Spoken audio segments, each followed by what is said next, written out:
Hi friends, welcome to మన Deepu kitchen. ఈరోజు మనం బీట్రూట్ పూరీని చాలా ఈజీగా టేస్టీగా ఎలా ప్రిపేర్ చేసుకోవాలో చూద్దాం.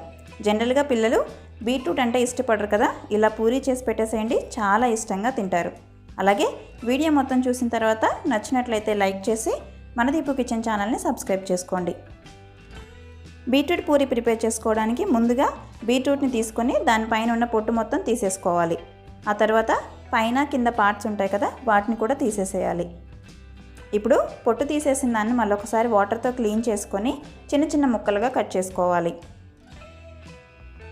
మనం చేసుకునే పూరీ క్వాంటిటీని బట్టి బీట్రూట్ని తీసుకుంటే సరిపోతుంది. నేను ఇక్కడ హాఫ్ బీట్రూట్ని తీసుకొని ప్రిపేర్ చేస్తున్నాను. ఇలా కట్ చేసుకున్న చిన్న చిన్న ముక్కల్ని మిక్సీ జార్లో యాడ్ చేసుకొని కొంచెం వాటర్ యాడ్ చేసి ఈ విధంగా ఎక్కడ గడ్డలు లేకుండా మెత్తగా పేస్ట్ లాగా చేసుకోవాలి. ఇప్పుడు ఒక మిక్సింగ్ బౌల్ తీసుకొని దానిలోకి 150 గ్రాములు అంటే 1 కప్పు గోధుమ పిండిని యాడ్ చేసుకోవాలి.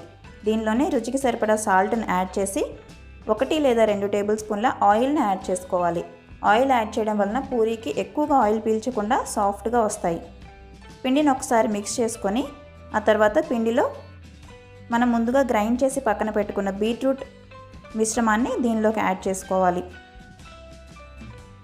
ఈ పిండిలోకి మనం వాటర్ యాడ్ చేయకుండా బీట్రూట్తోనే సరిపోతుంది. లేదంటే కొద్దిగా వాటర్ని అదే మిక్సీ జార్లో యాడ్ చేసి ఆ వాటర్ని పిండిలోకి మిక్స్ చేసుకొని మనం పూరీ పిండికి ఏ విధంగా అయితే కలుపుకుంటామో సాఫ్ట్గా ఆ విధంగా కలుపుకోవాలి. పిండి గట్టిగా కాకుండా అలానే మరీ లూజ్గా కాకుండా ఈ విధంగా కొంచెం సాఫ్ట్గా ఉండే విధంగా కలుపుకుంటే సరిపోతుంది. ఆ తర్వాత ఈ పిండి ముద్దని మనం పూరీ ఏ సైజులో అయితే చేసుకుంటామో ఆ సైజులోకి చిన్న చిన్న ఉండలుగా చేసుకోవాలి. పూరీ చేసేటప్పుడు సాఫ్ట్గా ఎక్కడ క్రాక్స్ లేకుండా రావడం కోసం అరచేతిలో ఈ విధంగా ప్రెస్ చేసుకుంటే పూరీ మనకి సాఫ్ట్గా వస్తుంది. ఈ విధంగా అన్ని పిండి ముద్దల్ని చేసుకొని పక్కన పెట్టుకోవాలి. ఇప్పుడు కొద్దిగా ఆయిల్ని అప్లై చేసుకుంటూ పూరీ కర్రతో రౌండ్గా వచ్చేలాగా పూరీని పల్చగా ఒత్తుకోవాలి. మరీ మందంగా ఉండకూడదు, ఈ విధంగా కొంచెం పల్చగా ఉంటేనే బాగుంటుంది. ఇప్పుడు స్టవ్ పైన డీప్ ఫ్రైకి సరిపడా ఆయిల్ పెట్టుకొని వేడివేడిగా ఉన్న ఆయిల్లో మనం ప్రిపేర్ చేసుకున్న పూరీని వేసుకోవాలి. ఈ విధంగా గరిటెతో ప్రెస్ చేసుకుంటూ రొటేట్ చేసుకోవాలి. చూడండి ఎంత బాగా పొంగిందో.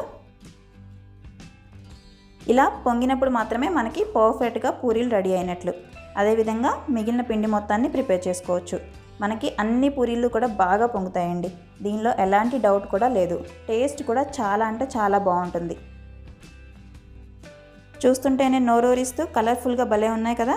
మీకు కూడా నచ్చినట్లయితే మీరు కూడా ట్రై చేసి మీకు ఎలా కుదిరిందో కామెంట్స్ రూపంలో తెలియచేయండి. అలాగే వీడియోని లైక్ చేసి మన దీపు కిచెన్ ఛానల్ని సబ్స్క్రైబ్ చేసుకోవడం మర్చిపోకండి. పక్కనే ఉన్న బెల్ ఐకాన్ కూడా క్లిక్ చేయండి, నోటిఫికేషన్స్ మిస్ అవ్వకుండా ఉంటారు. Thank you.